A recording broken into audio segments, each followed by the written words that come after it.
ಮದುವೆಯಾಗ 11 ವರ್ಷ ಆಗಿದೆ ಅಂತೆ, ಮಕ್ಳಿಲ್ಲ ಅಂತ ಯೋಚನೆ ಮಾಡ್ತಾರಮ್ಮ. ಅನುಕೂಲ ಆಗುತ್ತೆ ಅನ್ನೋದಾದ್ರೆ ಬಲಕ್ಕೂ ಎಡಕ. ಅನುಕೂಲ ಆಗತ್ತೆ ಅಂದ್ರೆ ಬಲಕ್ಕೆ, ನಿಧಾನ ಆತಂದ್ರೆ ಎಡಕ್ಕೆ ಅಮ್ಮ.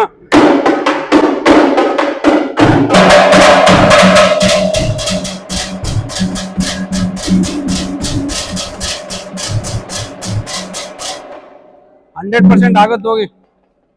ಮಗಳ ಮನೇಲಿ ಕಿರಿಕಿರಿ ಆಗ್ತಿದೆ ಅಂತೆ, ಅನುಕೂಲ ಆಗುತ್ತಾ ಅಂತ ಕೇಳ್ತಾರ. ಅನುಕೂಲ ಆಗುತ್ತಾ ಅಂತ ಆಗುತ್ತೆ ಅನ್ನೋದಾದ್ರೆ ಬಲಕ್ಕೆ, ನಿಧಾನ ಆತಂದ್ರೆ ಎಡಕ್ಕೆ ಅಮ್ಮ.